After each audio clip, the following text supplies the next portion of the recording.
Alison Rosen. Alison Rosen is your new best friend. Alison, with her good times never end.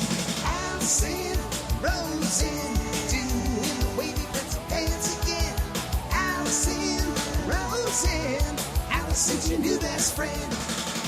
Hey everyone. Hi. Hello. Welcome to another episode of Alison Rosen is your new best friend. I'm very excited about my guest today. She is a licensed therapist and a very prolific YouTuber. She has over 1 million subscribers. She's done, we'll find out, but like thousands of videos. She's also the author of Are You Okay? A Guide for Caring About Your Mental Health. And she hosts 2 podcasts, Ask Kati Anything, which I have been on, and Opinions That Don't Matter. It's Kati Morton. Hello. Welcome. Hello. Thanks for having me. I'm excited to be here. I'm excited to have you on the show. So as I was saying, I was a guest on your podcast and we answered questions and talked about a bunch of stuff, but I feel like I don't know your backstory at all. And I'm so curious what drew you to mental health and what drew you to make YouTube videos and all of that. But first, the question that I had mentioned, how many videos have you done? Oh God, probably 1,500. Wow. Something like that. Maybe more. Someone else might, I mean, if you're counting podcasts, then, it starts to grow exponentially. Right. But on my Kati Morton channel, I would guess around 1,500. I feel like what you do is very special and rare in that it seems to me most therapists don't also, I mean, I guess there aren't that many therapists on YouTube, are there? No, there are more than there used to be. So I started YouTube back in 2011. And as far as I know, someone can totally correct me if I'm wrong. I was the first, like totally the first person to the party. Not always the best, but it was, people were like, what are you doing? I was that weird aunt. I was like, I don't know what she does. That's weird. She's very strange. But now there are more. There are definitely at least like 3 or 4 that I know of personally. And I'm also on TikTok, which is like a new thing for me. And I love TikTok. I'm not going to lie. And there's other like therapists, counselors, psychologists on there too. So it's a whole new world. Are there therapists who feel like you shouldn't be doing that, like old school therapists who are like, it just should take place in an office and you shouldn't be revealing anything about yourself personally? Yes, I've gotten some pushback. It's more the older people. I think I'd probably get more pushback if they were on YouTube, like if older people even engage with YouTube. But I have received some pushback over the years around like, well, you shouldn't tell people that there needs to be a treatment plan in therapy, or it just doesn't always have to be goal oriented. You're leaving out a whole swath of, and I'm like, you should always be working. I just don't agree. I'm like, that's okay. You have your thoughts. I have mine. And I feel like people are paying us to assist them on their path to being a better them. And if there's no goal at the end of that path, how do we know when it's ended? Are you just going to keep taking their money? It feels very exploitive to me. So I've gotten some pushback over the years. Right. So I wasn't aware of that drama swirling around you in therapist communities. If there's not, like, what would therapy that's goal-oriented be versus not goal-oriented therapy? Well, there's other therapies like back from the origins of psychology. If you think of more like psychoanalytic theory, if anybody wants to Google it, you can read about it. It's long term, like years long, just in and of itself. And if you're speaking from a traditional standpoint, you could do like the free association, like, Alison, what do you think of when I say, light cigar. bulb? Like cigar. Yeah. It's a phallic symbol. I think of just a cigar. Right. That's the thing. So it's a very strange, and now as we know, more and more research has been done, a lot of the original stuff has been proven to not be that effective, but we had to start somewhere. Right. But there are people who practice that way still. And so I do get a little bit of pushback in the comments, not very often anymore, to be honest. And by and large, my colleagues, the people that I engage with on the regular, are excited about it. And they think it's really cool. Even some of the older colleagues that I'm part of this, like, we call it a journal club, even though it's not like we're reading journals or writing journals. It's more just like a way to share difficult cases and get some thoughts and insight. And a lot of them are really excited about what I do and think that it's really cool, even though they themselves are like, I'm not interested. Because I've asked them, like, would you be on the channel? And they're like, oh, no, but I like that you do it, Yeah. So to each their own. I know that my therapist feels like there is a need for people like Dr. Drew, I don't know if she would put Dr. Phil in this category, but the sort of public faces of, now I feel like I'm putting words in her mouth, but therapy / entertainment, like offering people a taste of therapy who maybe don't have access to therapy themselves. Now you are much more, I would say you hew closer to like true therapy. But still it is like putting it out for the masses and maybe introducing them to therapy and giving them some of the tools and helping them if they're not yet in therapy themselves.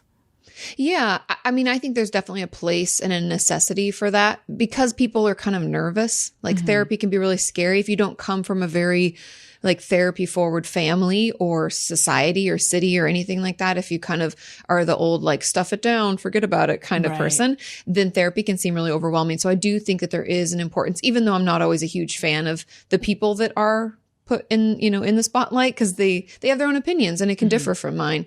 But I think that it is kind of like a necessary thing because it's a great way to introduce people to it. And I hear all the time from my audience, like, hey, I finally reached out to a therapist because of you. And that's really the goal is like, hey, get your own help. I'll offer a little bit of tips and tools and stuff and get you started. But it really, you benefit most when you're doing it in person with somebody or even online because COVID now. So yeah. Right. So, where did you grow up? In Washington State, in Southwest Washington, just outside of Olympia. I don't know how well people know it, but yeah. And what was your childhood like?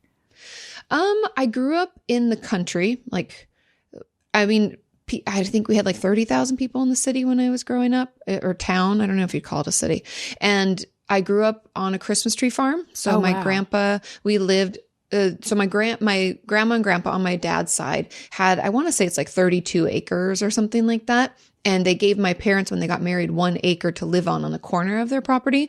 And so when the farm, because it was a farm, all of my dad's childhood, it was a farm. And then when my grandfather retired, he turned it into a Christmas tree farm.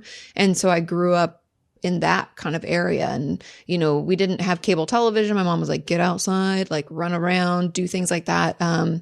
Yeah, it was all in all a great childhood. I really enjoyed growing up in the middle of nowhere, even though at the time I wished so much that I was in a city, like that I could walk next door and see a friend. Like I was like miles away from anybody that, I'd want to hang out with, any friends that I knew.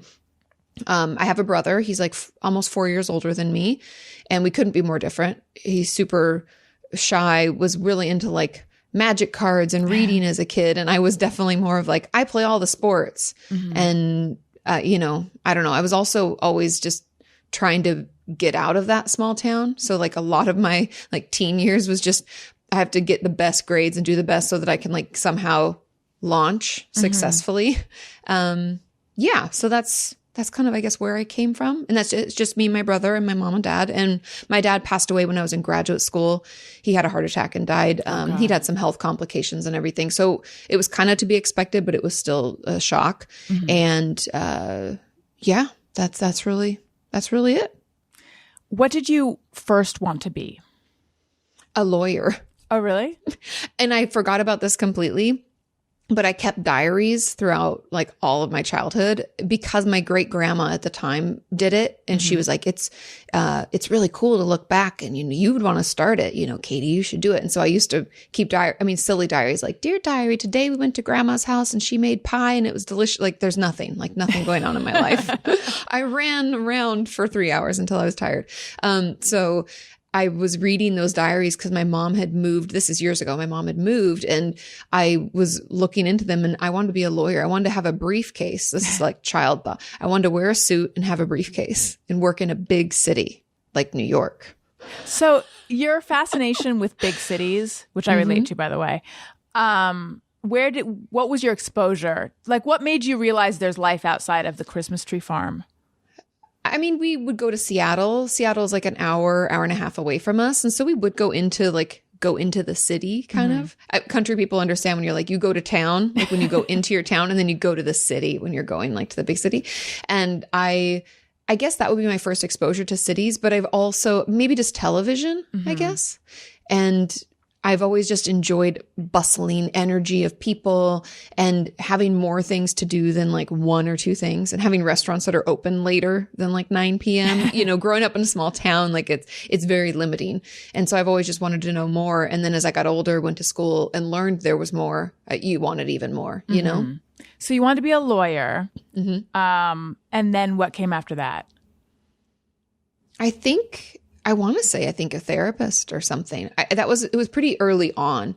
I think because we had like a Psych 101 class in high school, and maybe I thought I'd be like a professional something. Cause when you're a kid, you're like, I'm going to be a professional soccer player or something. I might have had something like that because I really loved soccer, but I think therapy was probably next. And then even when I went to undergraduate school, when I finished it, I was like, maybe I want to be a pastry chef because I love baking. And culinary school is expensive. And my mom was like, so you want to work at night when all your friends aren't working and on weekends? Is that, just making sure you understand like what kind of career path this is. And I'm glad that she said that, because I was like, I really don't want to do that. And so I didn't do that. And then I went to school to finish, to get my master's. But isn't that also a pretty arduous path? Yes. And no one really tells you when you're wanting to do it, it's like, oh, it's almost like becoming a teacher. I feel like, in a way, where they're like, it's so good and you're doing such good in the world. And yeah, I want to do good in the world, but no one really told me how goddamn expensive school is and what that really means. Cause when you're a child, at 18, I know people are like, I'm an adult. You're a child. I was a child. I was definitely a child. I still am sometimes a child. So, we grow up slowly. But when you're taking out student loans, you don't actually know what that means. And so I thought, $60,000, whatever, blah, blah, blah. It seems like arbitrary and doesn't really mean anything. And so going to undergrad and graduate school all on my own, like my parents, I didn't come from a wealthy family. So it was like I was putting myself through school. That was not that it was a mistake, because it led me to be who I am. So I appreciate it. But I just paid those off. And that's crazy to me that I should be in that much debt. Like leaving school with $90,000 in debt is crazy. And so that was definitely an issue. And then you have to gather 3,000 hours towards your licensure. So you go through, your undergrad, your graduate education, and then you have to gather these hours in California. Every state's different, but it's at least 1,500 hours, and you don't always get paid. So I think the highest paying job I got at that time with a master's degree working in the field was like $14 an hour. Oh, wow. I think. And I was like stoked. Oh, that's actually a lie. Towards the very end, before I got my license, I got a job at a hospital, and I think I made $22 an hour. And I was like, rolling in it. Yeah, totally. So yeah, it makes it a little difficult to pay off your student loans if you're only making like $40,000 a year or whatever it was. I don't know. Right. Where did you go to undergraduate and graduate? Pepperdine University. And if people don't know, it's a private Christian university in Malibu, California, and it is expensive, but I was on scholarship. So I want to say it cost me about $16,000 a year, which was the same as if I'd gone to any like state school, as long as I was going out of state. I wanted to get out of state. I just wanted to like leave, like I'm free. Bye-bye. So yeah, it was definitely costly, and no one tells you like what 3,000 hours really means. It took me about 5 years to do it.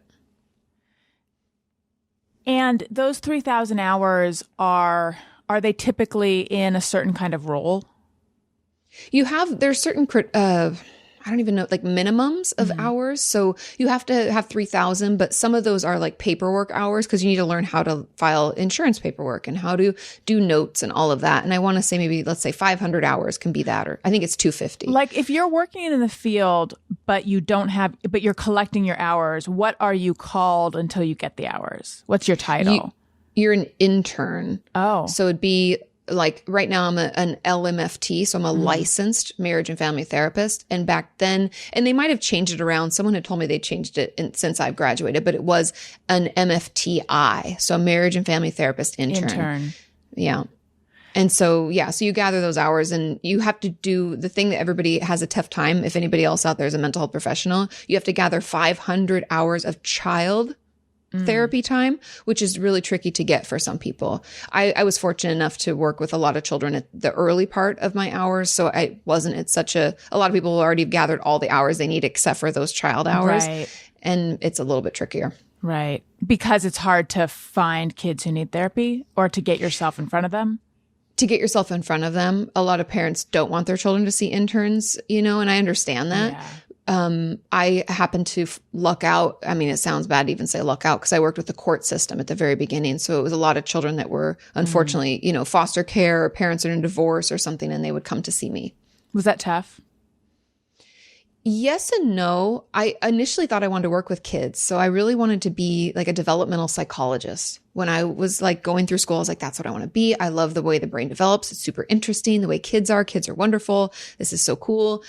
But the thing you forget about children is, number one, that it's a lot slower of progress and they don't have as much insight to tell you when things are better. And you have to kind of get them to slowly open up in a different way to tell you if things are good or bad. And that's hard. But no offense to parents out there, but you guys can be the worst. And like they get in the way and they're like mad. And that was the hardest for me was, I've had one instance, I actually wrote about it in my second book that'll come out next year, where I had a child who she personally wasn't being abused, but her mom was in an abusive relationship, and that's dangerous. So I had to call Child Protective Services, and then her mom never brought her in again. And that happens a lot, unfortunately. And that was devastating and like difficult for me to grapple with, like, well, I'm doing my job, but why does it feel so shitty? Right. And now I can't even help her. And I remember my supervisor being like, sometimes our hands are legally tied and you just have to do the right thing, even though it might not feel that way. And I was like, our system sucks. But that was just, young me was like, this doesn't make any sense. But I get it. I had to protect her, and her mom has the right to not bring her because she's not, she's the child, the mom's the adult. Right. Do you feel like you shouldn't have had to call? I feel like CPS, like Child Protective Services, needs to work in a better way with treatment teams that are already in place, because a better situation wouldn't have been to just show up at their house, because that's what they do, is they usually just show up to do like a safety check, and then they have a right to know, like, how come you're doing this? And so they'll tell them, like, well, somebody called on their behalf. And even if they don't tell them it was the therapist, I'm like the only one, you know what I mean? I'm sure the mom can be like, this is the only time, that my daughter could have said anything to anybody, because I didn't say anything. And then the relationship is ruined for the child. And so it's not that I don't think they should be called or should investigate, but I feel like it could be done a little bit soft, like with a softer hand and a better ways. Right. It feels like they're like using an axe when you need a scalpel. Or exactly. Something. Like, or pouring water on a grease fire. Like, I don't see how that approach is going to net the result they're looking for, unless they happen to walk in and catch someone in the middle of something. And they hardly ever do. Right. I mean, I'm sure I know one of my friends is a social worker, and she says that they'll show up at homes that are like severely neglected, like there's no food in the fridge and stuff like that. And so that in and of itself can be helpful and beneficial. But yeah, it is like, I would have preferred to be able to make the call and they take the report, and then I sit down with the mom and her daughter and talk about it. And then, then I could say, let's make an appointment. They need to come by the house to talk to you, kind of thing. Even though I know they're like, well, then you won't catch them but I'm like, if you gave the mom the option to say like, hey, we're going to have to file a report and this is going to happen, or, you can leave this loser or something, and I don't know. Right. Not everyone's going to make the right decision. And I see the difficulty, but I just feel like there's got to be a better way. Yeah, I know. And then if they take the kids out of the home, that, starts a cascade of other potential problems. Not saying that that's the wrong thing to do necessarily, but like, that's a very complicated consequence too. Yeah, because our foster care system's really broken as well. So it's like, yes, you don't want them in an abusive situation, but there's a lot of abuse in the foster care system. Right. And there's a lot of, and then kids are bouncing around. And I've done a lot of work in the past with different companies that offer bikes to children who are in foster care system, and offering suitcases. Because if anybody out there doesn't know, when children are moved into foster care, a lot of times their goods, like their clothes and their school stuff, is put in garbage bags. And they're like, it's really like they're not already having a shitty time. Like, come on now, let's, so yeah, it needs some work. Yeah. I feel like I just took you into doom and gloom. I'm sorry. No. I think I think I was like, let me chase you into doom and gloom. So what is it then that appealed to you about therapy? I always enjoyed, even as a teen, and I'm sure a lot of people can relate to this, is like being the secret keeper and the one people would go to. I've always loved that. I don't know why. It might be because I just like to know the dirty deets, but I think it's also like I like to be part of things, like to be part of the process and get to hear people's process. And I always took such great pride in being like a vault, like nothing would ever get out. I'd never tell your secrets, blah, blah, blah. So I always liked that kind of stuff. And frankly, I get bored easily, like almost every job. Like I've done everything. I've been a waitress. I've been a sales representative. I've been a customer service person. I've done all sorts of random shit throughout the years. And I hated all of it.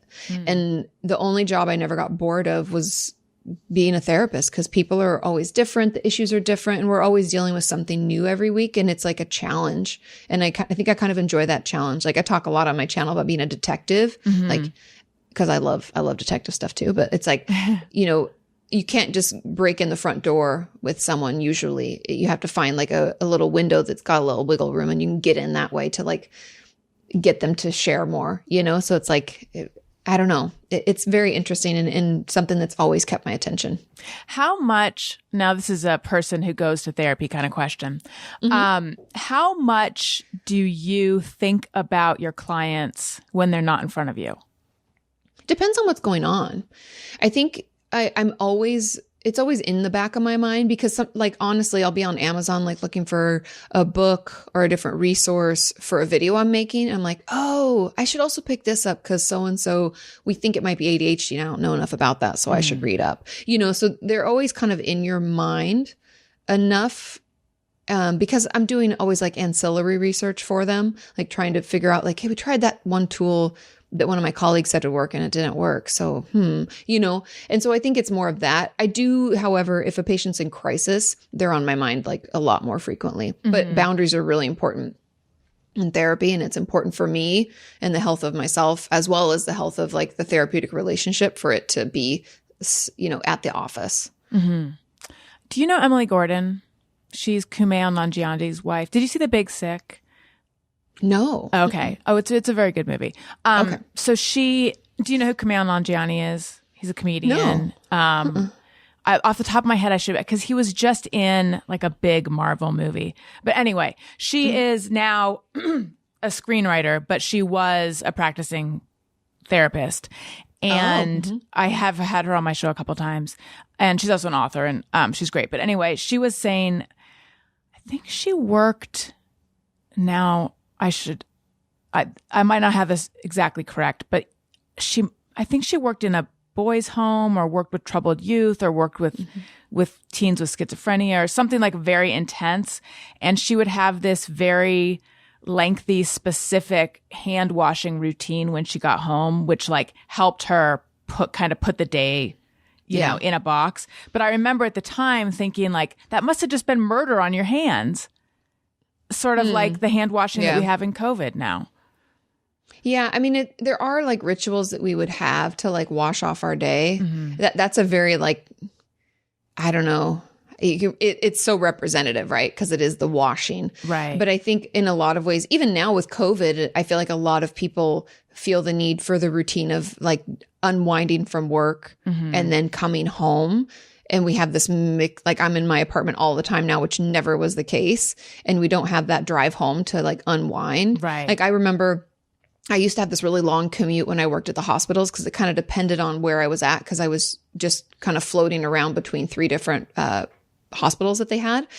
And sometimes my commute would be like an hour, and I would love that time. And it's funny because my mom would be like, well, just call me on your way home from work. And I'd be like, I don't want to talk to anybody, right? Like at all. I just want to sit in silence. Like I'd turn off the radio and just be like, boo, just zone out. Yeah. And yeah, that's interesting. Cause I think we are missing that in general right now, is that like washing of the hands that way. But you do need that, especially in therapy. And I think everybody does, but specifically when you work with other people, you need to have that kind of separation between yourself and the work that you do.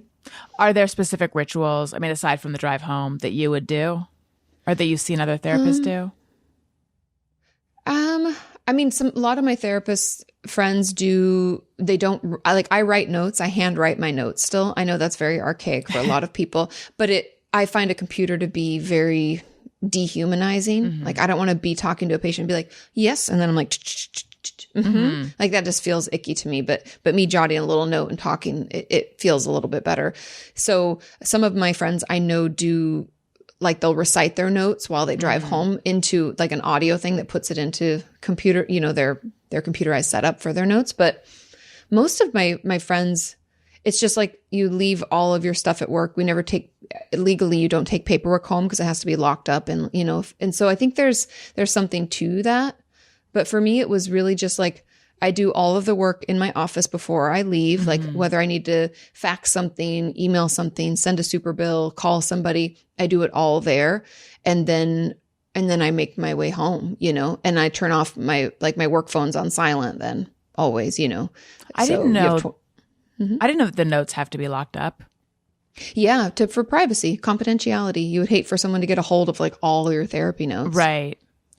That'd be like shocking to anybody. So what was your first experience in therapy? I was about 15 years old. And I think 15, 16, I think it's 15. But my mom and dad had started couples counseling, and I don't really know for any particular reason. It was their relationship, whatever. But I remember at that time, a ton of my friends' parents were getting divorced. And I remember my brother and I being like, are you guys going to get divorced? What's happening? Blah, blah, blah, blah. And my mom was like, no, but I think we're going to start therapy. One of her friends had told her about it and she thought it could be beneficial. Kudos to my mom.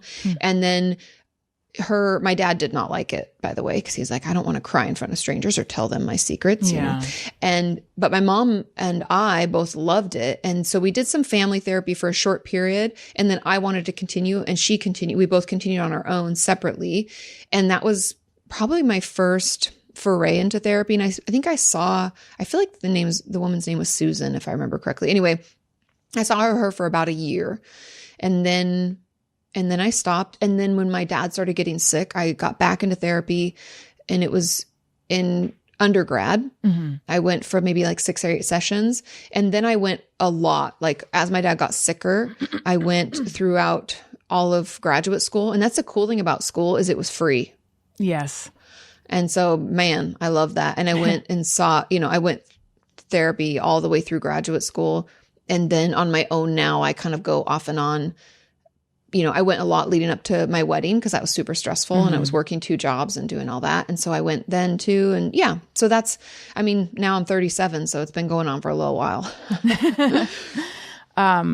Speaking of therapy, if you think you may be depressed or you're feeling overwhelmed or anxious, BetterHelp Online Counseling offers licensed professional therapists who are trained to listen and to help with issues including anxiety, depression, difficulty sleeping, LGBT matters, family conflicts, self-esteem, and more. You simply fill out a questionnaire to help assess your specific needs and then get matched with your counselor in under 48 hours. You can easily schedule secure video or phone sessions, plus exchange unlimited messages to communicate with your therapist at your convenience. Everything you share is confidential. And then here's something that I always want to call out because I think it's really special. If for any reason you're unhappy with your therapist, you can request a new one at any time at no additional charge. So I think people might be nervous to start up with someone new, virtually, and feel like, what if it's the wrong match? You are not committed at all. They will get you the right match. BetterHelp is an affordable option, and our listeners get 10% off your first month with the discount code BESTFRIEND. Get started today at BetterHelp. That's betterhelp.com/bestfriend, betterhelp.com/bestfriend. Talk to a therapist online and get help. I also want to tell you guys about Brooklinen. I am spending a lot of time in my bed, and I love my Brooklinen sheets. They are a friend of mine actually recently just got in touch with me, and so it's someone you guys know who's been on the show. And he was like, hey, what do you think of this brand of sheets? And I said, I like them, but I like Brooklinen better. I just sleep better on them. They are my favorite sheets. I also have Brooklinen towels. They are my favorite towels. Producer Tony has them as well. They come in multiple, plushness, multiple weights. So you can get a light one that dries fast. You can get a thicker one that feels like you're in a spa. It is great. And Brooklyn has so much more than just sheets and towels. They have comforters, pillows, loungewear. It's just turn your home into a super nice, cozy place that you want to be. Don't wait. Do something nice for yourself. Go to brooklinen.com and use promo code BESTFRIEND to get 10% off your first order and free shipping. That's Brooklinen, BROOKLINEN.com, and enter promo code BESTFRIEND for 10% off your first order plus free shipping. Brooklinen.com, promo code BESTFRIEND at checkout. Okay. So Kati, when did you start making videos and what drew you to that? I started making videos in 2011. Like, I think it was December of 2011 or maybe, yeah, I think it was the end. I know it was in December sometime. And the reason that I started the channel was actually my then boyfriend, now husband, had gone to this conference and he came back talking all about YouTube. He was like, because he was filming, if for those people who don't know, he's in film production and he has a production company, and they would go and film different things, corporate videos, stuff like this. And at the time he was filming for somebody who was doing like fitness instruction because they wanted to have like their event in film so they could share it later.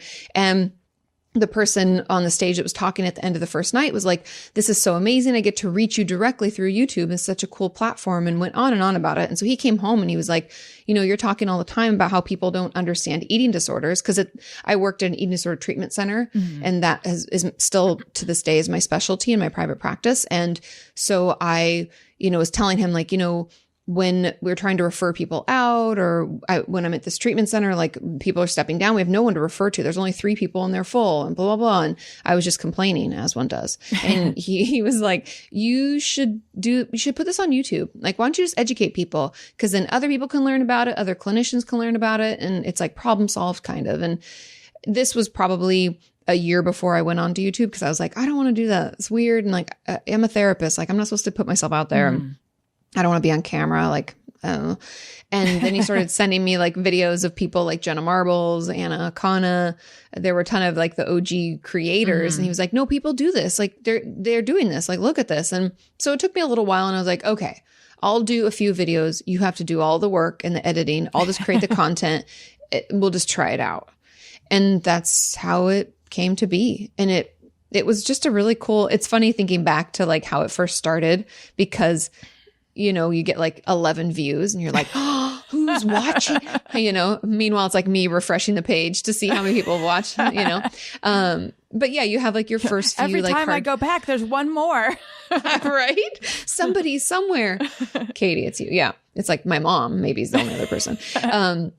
But you get your like hardcore fans and you start to get to know them. And yeah, it's really just grown from there. Had you ever performed before? Not that what you're doing is, no, but it is performing in a way. So you had no experience, like you didn't do drama or make speeches or any of that?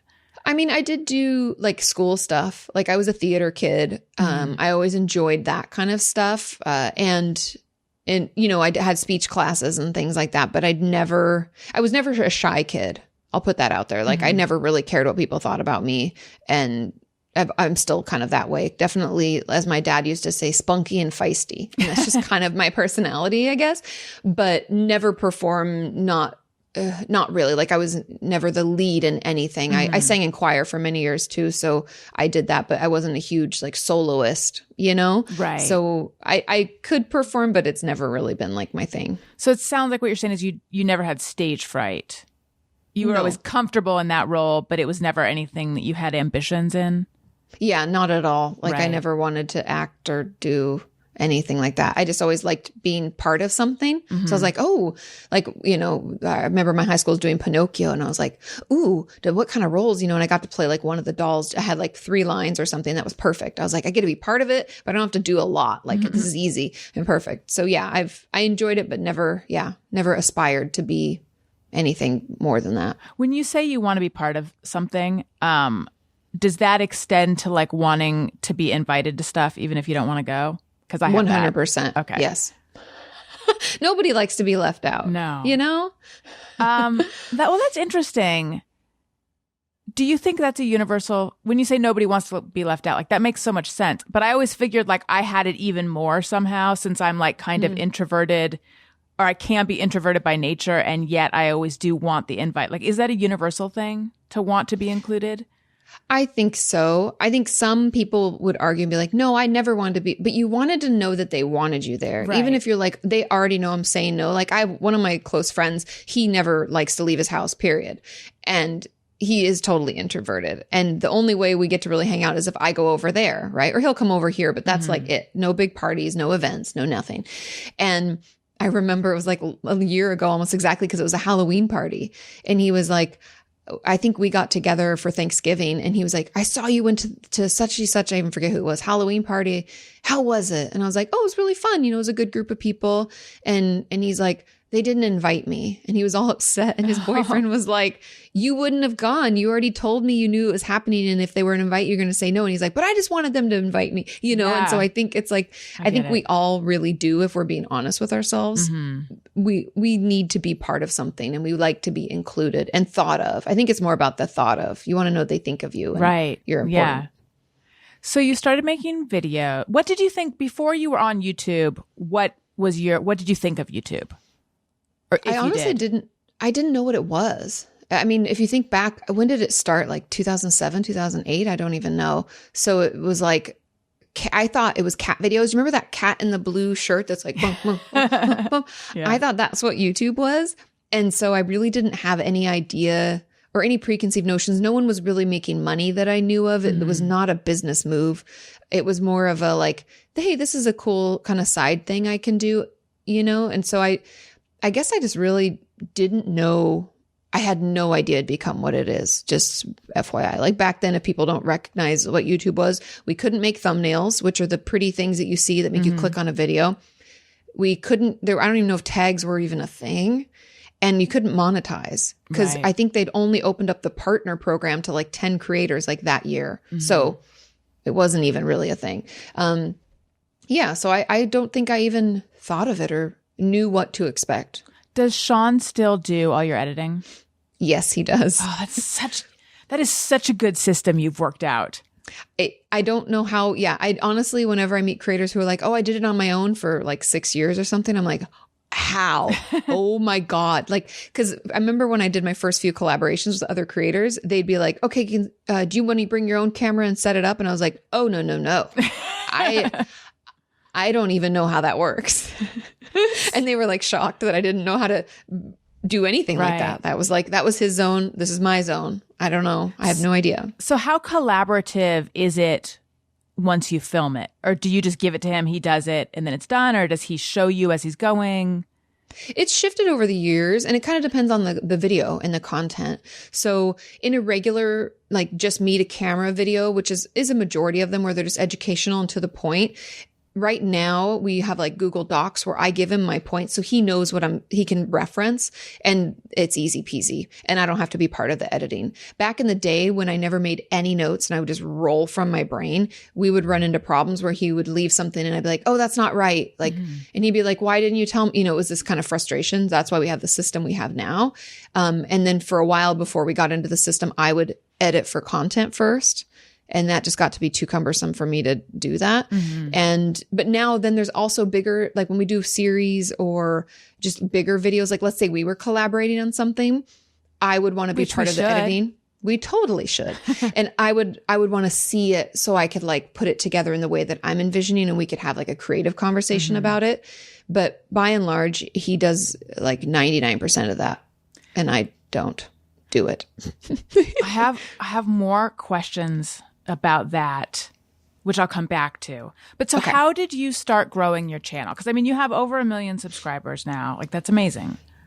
Yeah. I mean, it's a slow grow. Like it's funny because I was just talking to a gentleman this morning, like for an interview for a news segment. And he was like, 1 million, like that's so many.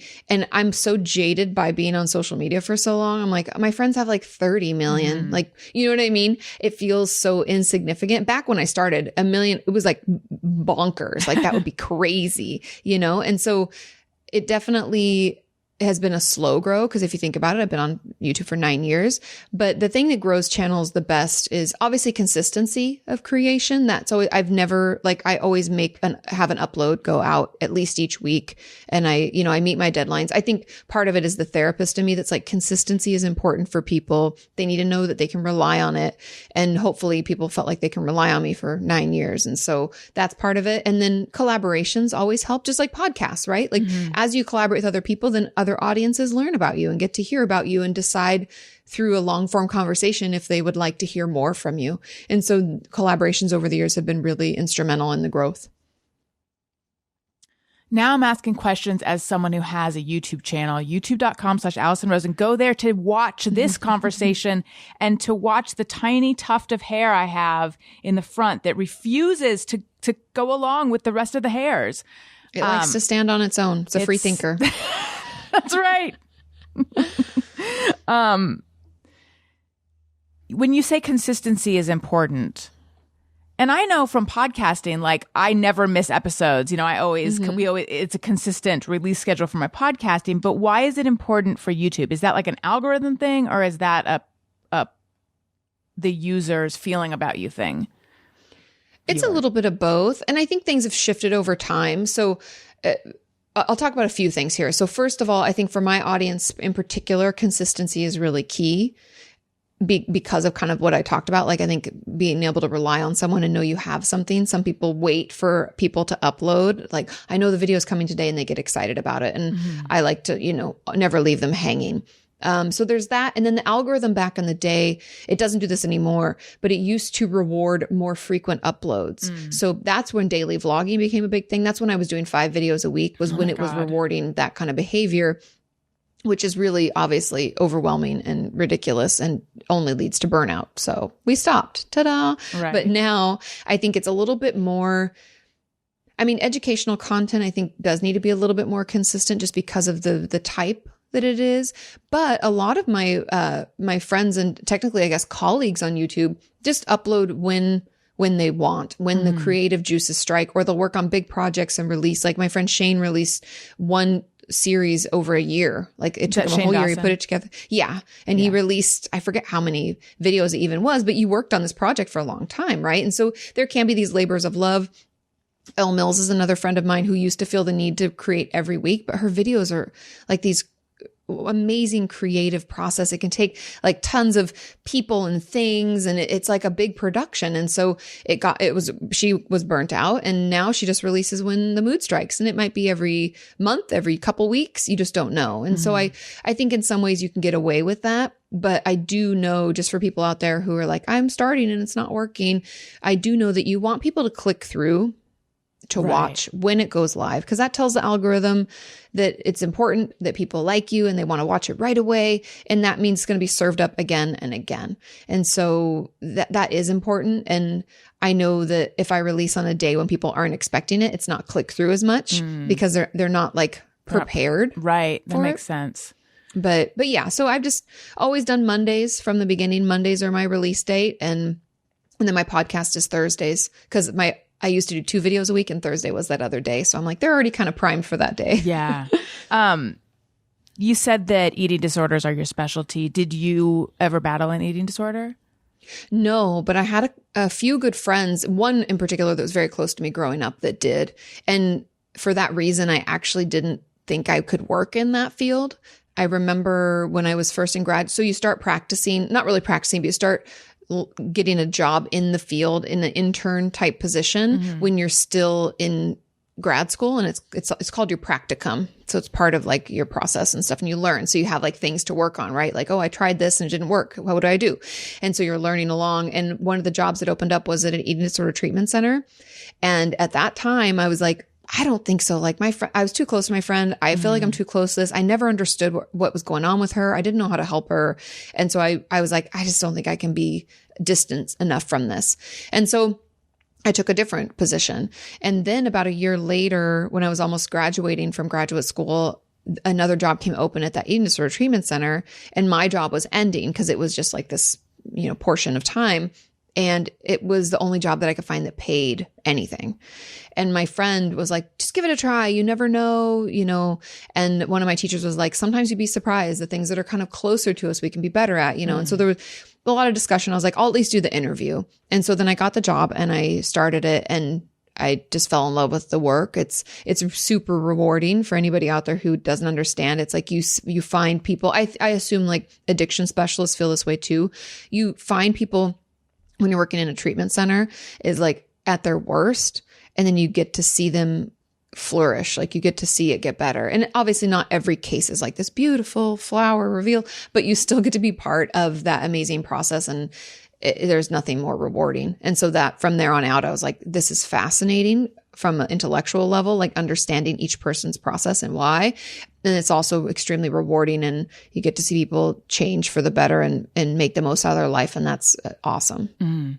Is there any kind of client that you would turn away? Anyone you would feel like you can't work with or you can't reach? I mean, it depends. Go ahead.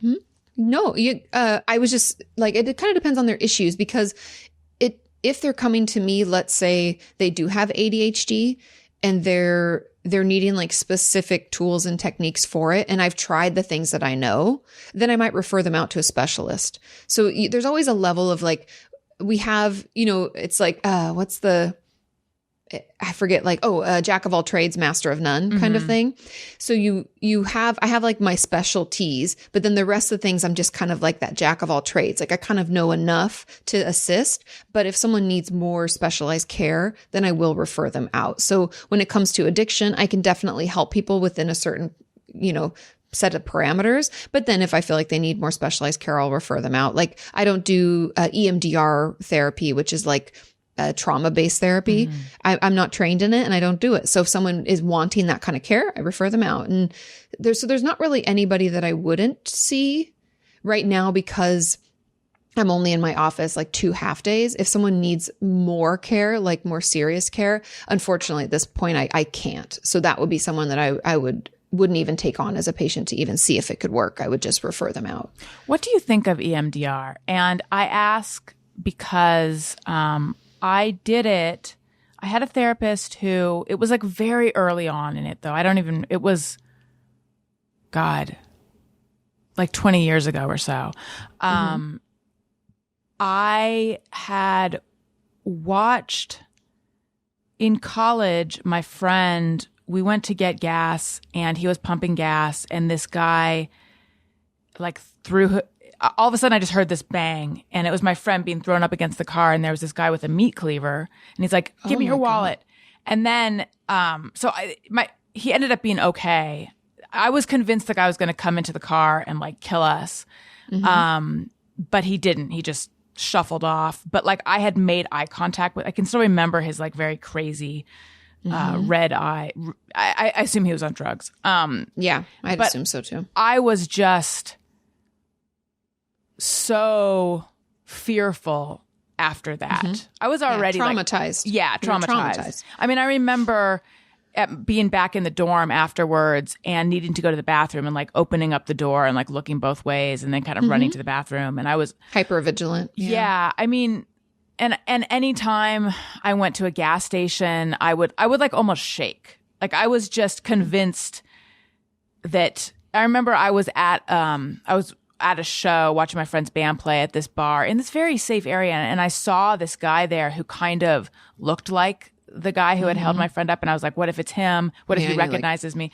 Yeah. So I was just, that like messed me up for a period of time. So I think that's what we were working on.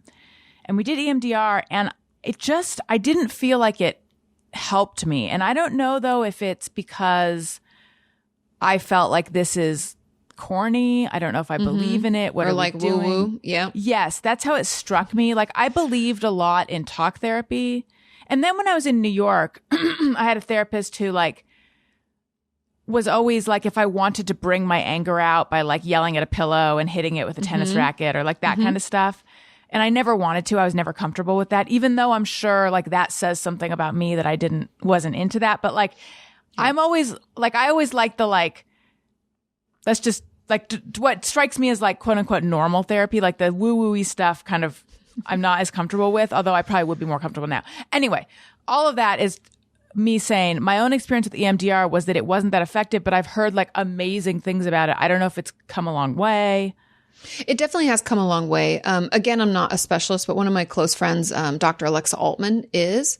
And the thing about EMDR is, for people who don't know, it's eye movement desensitization and reprocessing. That's what EMDR stands for. And it's essentially the belief that when our eyes go from left to right, or we have what's called bilateral stimulation, like if I'm tapping myself on each shoulder, left to right, I'm giving my brain another chance to process what's gone on. Mm-hmm. And that can also be, we can relate that to like, why do we have REM sleep where our eyes are like, mm-hmm. And the belief is that it's our brain processing through our day. And so if we can stimulate that, distressing memories and situations become not as distressing. And it doesn't work for everyone, just like any kind of therapy. But I do think there is a huge component, and I'm a lot like you in this, where it's like, I'm headstrong, and that can really get in my way. And I think in order for EMDR to fully work, you have to believe that it can, mm-hmm. which I know sounds woo-woo, and I hate that shit too, because I'm like, that's not real. What is this? I'm not I'm not like a gypsy lady. This isn't going to work for me. Right. But I think you have to really take yourself to that scary place. Mm-hmm. And not everybody... They're like, why am I doing this? If you're wondering why, you're not fully present enough to actually let it work. Does that make sense? Yeah. I mean, now that I think about it, I was not nearly as far along in the sort of process of individuating and growing up and becoming all the things, you know? Yeah. And so I think it probably, I didn't want to feel those, like I was comfortable intellectualizing stuff. I wasn't comfortable on that just pure emotional level. Whereas, mm-hmm. you know, I later went to a hypnotherapist because I'm like, I'll try anything. Yeah. You know, and that was like way more woo woo. And that might've been more beneficial at that time if you tried EMDR then too. That could have helped, you know? Right. Because, and there is something to like intellectualization is definitely a defense mechanism. And I live in it too, because it helps us feel like in control when there is no control. You know, control is an illusion, but it can help us feel like, yeah, I've got this. Like I can make sense of this, as if making sense of it makes us feel better. But you know, we think it might. So, so I have some questions that listeners mm-hmm. sent in. I'm on Patreon, patreon.com/Alison Rosen, and all sorts of bonus stuff there, and bonus episodes and fun stuff. And that is where I take questions, and I have a little song.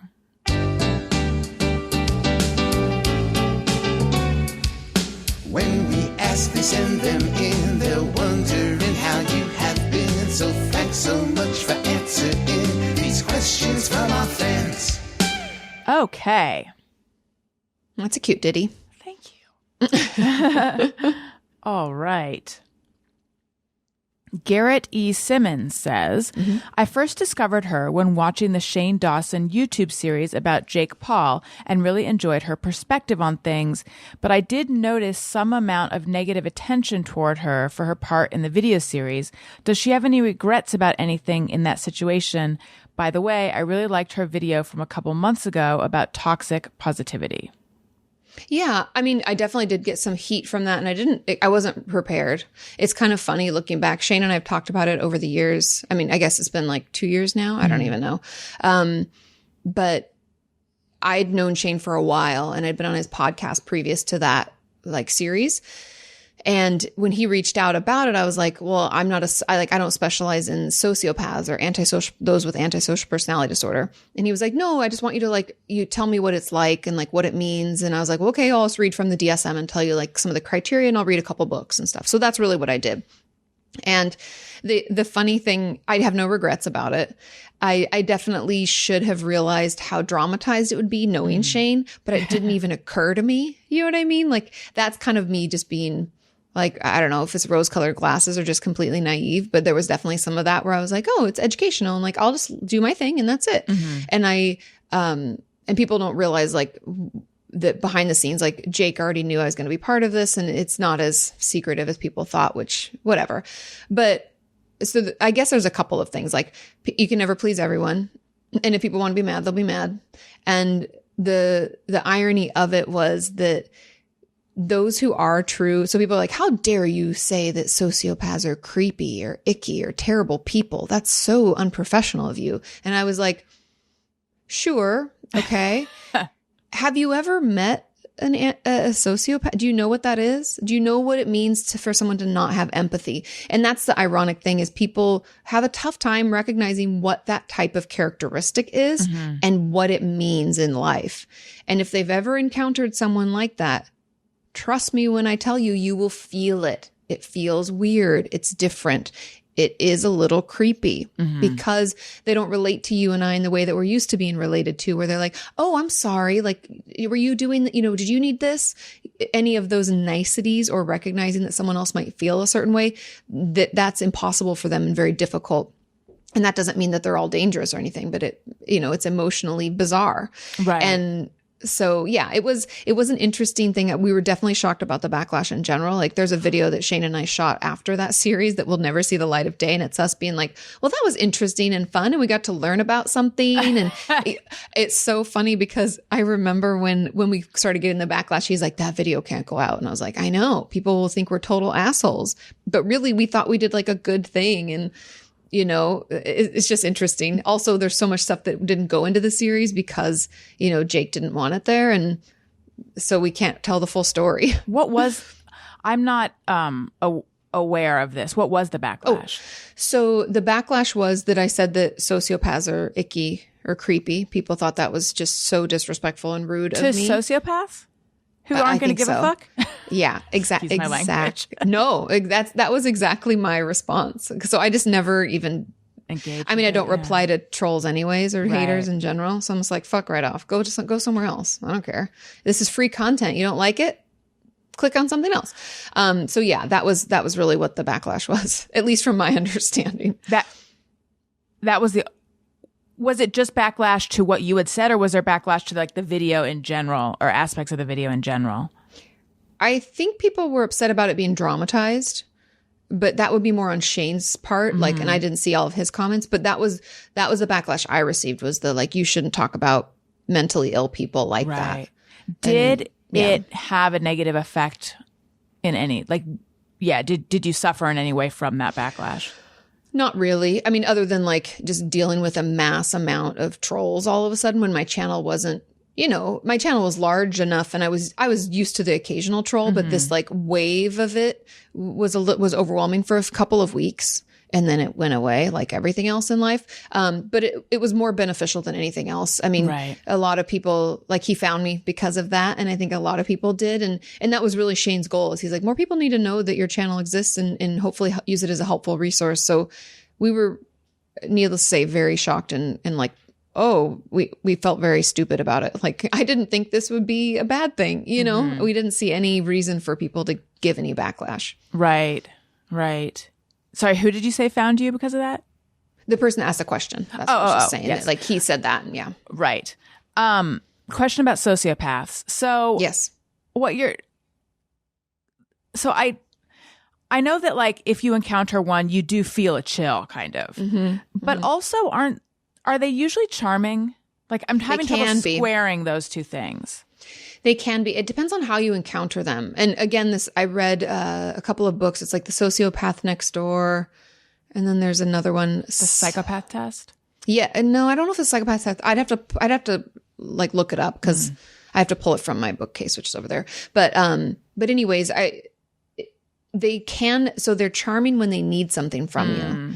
When they can use you as a tool for their betterment, they can charm your socks off. They're super friendly. You think you've never met somebody like this. It usually moves really quickly. It's kind of part of that like narcissistic component that they can look and feel very similar when it comes to this, where they're like love bombing you, making you feel so important and so special, but it's because they need you to do something for them.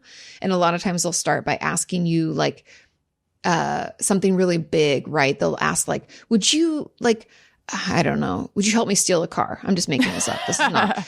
And you're like, of course not. That's ridiculous. And then, so they ask this big ask and they're making room for this small ask. So they're like, oh, well, would you just grab that $5 off of Susie's desk over there? I told her it's no big deal. I just need it for coffee. And you're like, oh yeah, sure. Like normally if they just said that, you'd be like, well, why don't you wait for Susie to come back? I don't know if that's really yours or, so there's like this manipulation component, but when they're hoping to get you to do something, they will be charming. Right. Interesting. Okay. Well, Garrett also wants to know, but we kind of answered this, but as a licensed therapist, does she now, or since being on YouTube, see clients one-on-one, or does she strictly create mental health content? I do still see a few patients. I am whittling it down. I think that because we're moving, my husband and I are moving out of state, I think that I will be, unfortunately, not doing that for much longer. And I'm working on like referring my patients out. And it's weird. It's a weird thing. I'm not going to lie. At the beginning, I never thought YouTube would be what it was. And so I saw patients for a long time, like full practice, doing all sorts. They worked at the hospital part-time. Like I was just doing my thing. And over the years, there's an unfortunate side effect where people show up at my office who are my patients. People calling and leaving hour-long voicemails on my work phone. I've had to change my work phone like 4 different times. Like just things I did not. It's naive of me, but I didn't anticipate it. And then it got to be a safety concern for my patients. So I had to move offices. So it's been, and that's definitely shooed some people away, which is unfortunate. And then I've also had patients who find me because they think I can solve their problems because I'm on YouTube. And I'm like, no, therapy is about you solving your problems. I just help you figure that out, So there's definitely been some changes over the years where I went from a much larger practice to just like 7 patients now, and actually almost 6 now. One has like 2 sessions left and then we're kind of going to finish. But yeah, I do still, but probably not for that much longer, unfortunately, which I am kind of dreading. I don't know. It's a transition and I guess it'll be okay, but I could always pick it back up if I wanted to. It's just, I don't know. I'm still figuring it out myself. Cause I'm like, oh, it feels icky, but I get it. It's kind of like the move that needs to happen, I guess. The people who would show up, were these young people? Like I think of YouTube mostly as teens. Is that not true? It's probably not true. No, it was not for my audience. I mean, we definitely have teens. I'm not saying that my audience is all like older people, but by and large, my audience, they're adults. And these people, I mean, I don't know them. So I don't know, but I'd say late 20s, early 30s. And one was definitely in her 50s, I would say, which is kind of shocking. But I think, when I talked about it, even in my own therapy, like trying to process, because it was kind of scary. I'm not going to lie. It was kind of like when people think they found an answer or they found a resource, they want to make a go at that. And I understand that. It's just like understanding healthy boundaries and safety and security of my patients and myself and the people I shared an office with. Cause then I was kind of like the office pariah where they're like, she has people showing up and like, this is kind of scary. And, it was unfortunate. So people who are showing up wanted you to be there. See them. To be their therapist. Yeah. That's exactly. tough. Yeah, it's just tricky. And what I do is a weird thing, right? It's a little bit different and not everybody understands like the nuances of it. So yeah, that was definitely a learning curve. Lauren Kelly says, I've been watching her videos and find them very helpful. I'm sure her job can be heavy and stressful at times. What does she like to do for fun or to relax?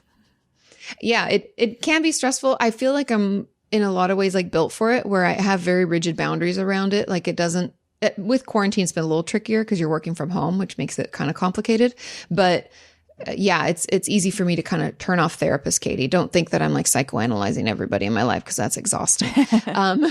But I do have tons of hobbies. So everything from right now, quarantine's made things a little difficult, but my husband and I love to snowboard. If you've been following me for a long time, you know that we like Mammoth Mountain is like our jam. We go up there multiple times a year. We used to be season pass holders before all of this and we love it. Mountain biking also.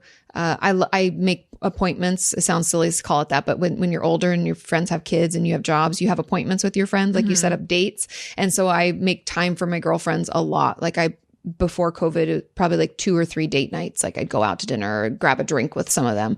And so that was a really key part of my self-care. I also practice yoga. I've been doing that for, like 15 years or so. Sometimes I forget that I'm as old as I am. I'm like, I'm 22. No, you're not. You have been doing this. You know what I mean? You have that moment in your head where you're like, how long has that been? Oh, Jesus. So 24 is the age I always think I am in my head. Yes, me too. That's usually what it is, like 24, which is funny because that's when I met my husband. So maybe that's where I'm like, time is frozen. I don't know. But yeah, so yoga, I just got back. I used to be part of a book club and would read a book every month, and I got away from that. And so I'm getting back into that. I just read Where the Crawdads Sing. Cannot recommend it enough. I was going to be like, I heard it's so good. I heard it because I follow you. Oh, yes, because Instagram, because I just finished it. Yeah. I love it. I love it. So yeah, those are just some of the things. And then, we love to go camping and all that jazz, and just trying to figure out how to do that in COVID. The books and yoga have still continued, but some of the other things have been a little bit more difficult. Right. You're so outdoorsy. I maybe it's because I grew up in the middle of nowhere. You had to like make fun happen. Like no one was entertaining you. So yeah. So I do a segment on my show called Just Me or Everyone, where people write in with things they think or do, and they wonder, is it just me? Is it everyone? Ooh, I love this. Mm-hmm. Yes. I take them on Twitter. So if you want to send in your Just Me or Everyone, send it to @ariynbf. That's the show's Twitter feed. Use the hashtag JMOE, and we have a little song. Sometimes I ponder on something I have thought or done. Is it just me or everyone? All right. I love your jingles. Thank you. Those are written by a guy named Tom Rapp. He performs as Trap Dog, and he is great. Okay.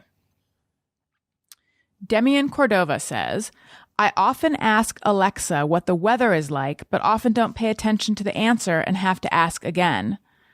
My mother asks questions of people like that. No,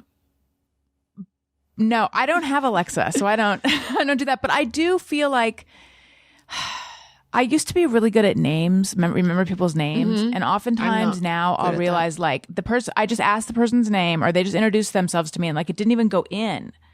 Oh, 100%. Yeah. I do that too. And I'm horrible with names. And I always tell people, like, when I see people and they'll be like, oh, we met at such and such. And I'm like, I am so sorry. I am horrible with names. It doesn't mean that you're not important to me. It's so nice to see you again. Like, I'm just, because otherwise you feel like kind of a jerk, because I'm like, oh crap, I don't remember. Yeah. But I just don't remember. I don't pay attention. I don't know what it is. I'm always jumping to the next thing, which I know is a bad trait. But we don't have an Alexa either. But I do ask our Google Home things sometimes, and I won't even listen. Or by the time I've asked it, I've already figured it out or something. Right. So, yes. I also do a thing where I actually do know the person's name, but then I suddenly doubt it. And I feel like to like getting someone's name wrong, I feel like is worse than not knowing it. Yeah. I don't know it's if that's better true. to ask.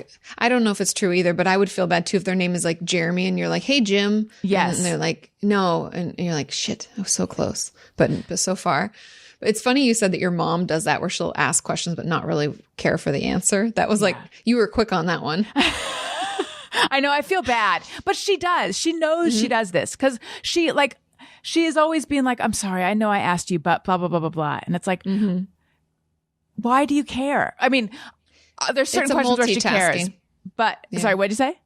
Oh, I was saying she's multitasking. Yes. I would assume. And she's not very good at it. The questions where she does this are like, how was traffic? It's like something that doesn't affect her life at all. It's just making conversation, and it's like, anyway. Okay. Funny. Laura Craycraft says, Just Me or Everyone, when you make eye contact with the support cashier at self-checkouts, you wonder if they think you're doing something nefarious. Oh, totally. That happens to me all the time, where like you'll see like the little security guard at the door of something, an establishment. Yeah. And you like look at them, and I always smile. And then I'm like, do they think I'm like trying to be nice so they don't like arrest me, or, but I'm not doing anything. Right. I avoid self-checkout as much as I can. I haven't been to a store in months, but in general. And it's funny because when I was a kid, I was like, the coolest thing in the world would be to be able to like scan your own items. Beep, beep. Oh, yeah. 100%. Yes. And then now that I have the option, I don't want to do it. I think because I feel like something's going to go wrong, and then I'm going to be stuck there forever waiting for a person to show up. I don't know. I don't love it. That's funny. Oh, I do them. I use the self-checkout if Really? I can. But in the past, it's better now, but in the past when I think it was like a newer thing, there's issues all the time. And to your point, we would be stuck there trying to figure it out. And then someone else would have to come and then I'd have to get in the regular line, and it just took way longer than it needed to. So I understand that. Okay. This one came from my producer, Tony Thaxton. I really should do it on a show that he's on. Maybe I'll do it again. I never care about the part of biographies or documentaries where they talk about their childhoods. See, if you were here, I'd say, does that go for my podcast too? Because I often ask people about their childhoods. Let me think. I know what he means. Like, I feel like oftentimes if it's something where you know something like juicy or big happened when they're an adult, it's like you just want to get to that part, you know? But I think I'm interested in the whole thing. I think I am too, because maybe it's that like instant gratification, like you're talking about, like you just want to get to the goods. You're like, okay, enough about this, blah, blah, blah. Right. But I'm always interested in where people came from because I find it really fascinating. Like recently, my husband and I were watching that documentary about Carroll Shelby that created the Mustang Shelby. And I had no idea about his past and like where he came from before he became who we knew him as. Right. And so that was really interesting. And coming from like had nothing, like super poor. He was a chicken farmer. Like, I didn't know that. Yeah. So I guess it depends, but I think I'm always interested in the whole story. I'm also a therapist, so of course that probably weighs in on that a little bit. Yeah. Chode to Joy says, I like to think I'm a competent adult, but I seriously just realized that Mad Libs is a play on ad libs. And I just realized it upon reading You're Just Me or Everyone. Same. Had no idea. There's always stuff like that. Yeah. Like somebody just said something the other day. I don't even remember what it was, because my brain's that way. But they were like, I was this many years old when I realized insert thing. And I was like, oh my God. How did I not realize that? Was it that Central Perk is a play on Central Park? Because that took a long time for me to realize. Oh, no, it wasn't that one, but that's a good one too. This was something more like Halloween based. And I was like, what? Oh my God. And it didn't even occur to me. Yeah. Another one that I was real delayed on was the song I Saw Mommy Kissing Santa Claus. I never realized that like she's kissing the dad who's dressed up as Santa Claus. I was just always like, why is Santa Claus making out with mom? Santa Claus gets around. Jeez. I always thought it was kind of creepy. That is funny. But that's something, right? You just don't think about it. Right. Okay. Leela Rolling Stone says, sometimes I have to bribe myself to get up in the morning. If you can get up and take a shower, you can go back to sleep for 12 minutes, go get your coffee and let the dog out. That's another 11 minutes, but then end up having to sprint out the door. Yes, I relate to that so much. I don't know what it is. Even like, I'll just get this. I'm trying to figure out what triggers it because I will get just a wave of feeling tired and overwhelmed. And I'll be like, especially now that I'm stuck at home all the time, I'll be like, I'm just going to go get under the covers for like 20 minutes or something. And I do this multiple times throughout the day.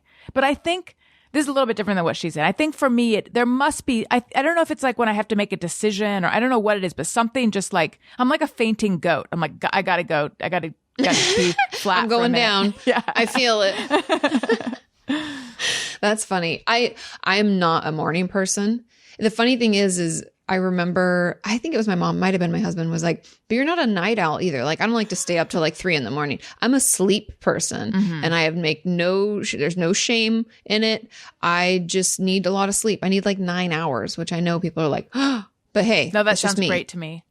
It's amazing. And even then, sometimes like I could sleep more.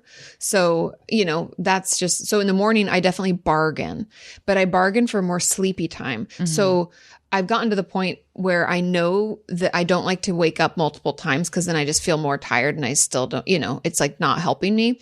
But I set my alarm so I have to get up. Like there's no negotiation. It's like your alarm went off. You have to be like on camera in like 30 minutes, get your shit to like, come on, Katie, get it together. This is the time. And so I definitely do that. So I feel that. I have an on-camera question. I recently plugged in an old hard drive of mine and I found something called like, name of project self-tape. And it was me auditioning for a show. And I was going to say the name, but first I've decided I'm not going to, but maybe I will later. Okay. And I had put myself on tape for it, and I clicked on it, and I looked so tired and so like not into it.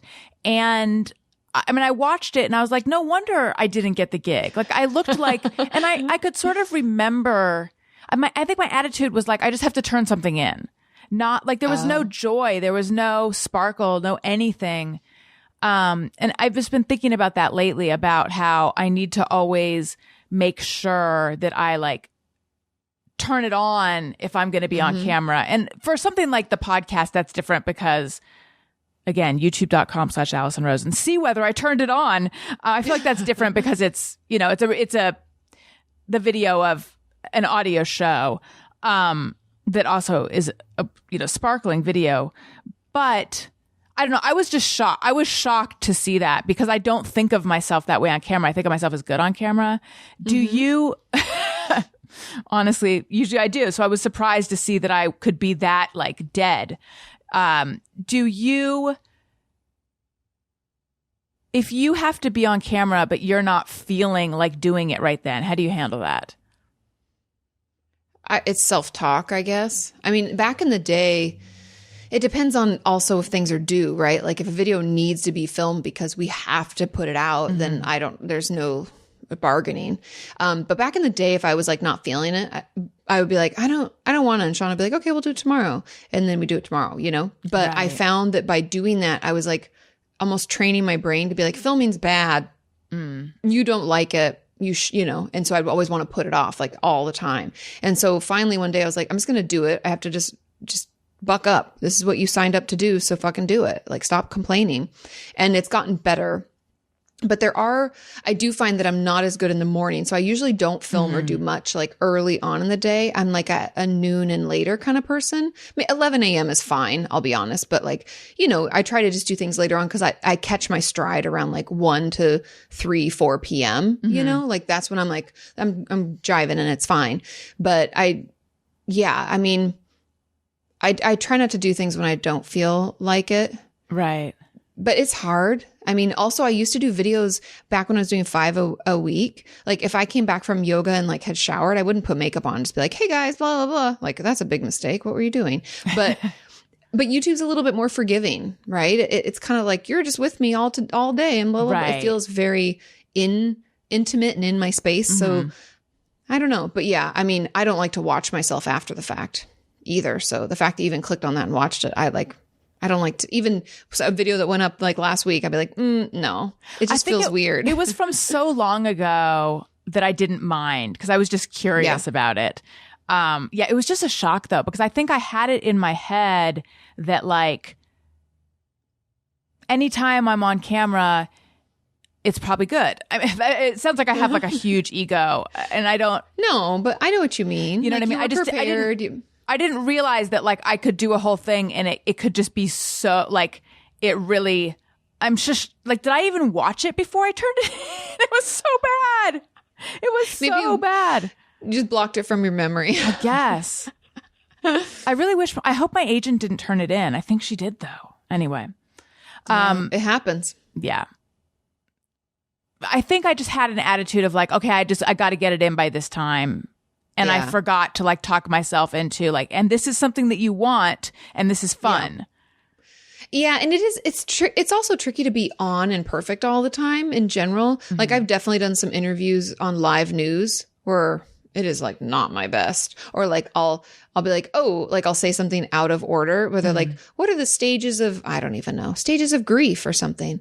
And I'm like, depression. I'm like, oh wait, no, the first, like I'm just off. Yeah. And I'm like, well, that was a piece of shit. That was a turd, but whatever, you know, move on, next thing. That being said, I've also had experiences where I think something is bad and then I watch it or listen to it and it's fine. That's why this one really betrayed me. Like, no, this was a steaming turd. Katie Morton, it was so nice getting to know you more, having you on the show. I wish you weren't moving. Even though we're not in person, I still wish you weren't moving. I feel abandoned. And I'm sorry. We'll work through it. Don't worry. When are you going? Or are you not? revealing We don't that? know yet. We don't know yet. We're going next week to look at houses. And then if we find something that we love, then in a month or two, but I'll still come to Los Angeles. We can still hang out once COVID is a thing of the past. Yeah. And we can still do Zoom-y stuff. Of course. Yeah. So tell everyone where to find you, what to look out for, plug your stuff.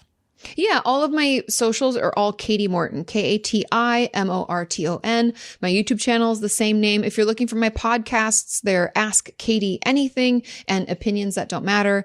Opinions That Don't Matter is just my husband and I shooting the shit. So if you want something lighthearted, kind of a distraction, that's where you go for that.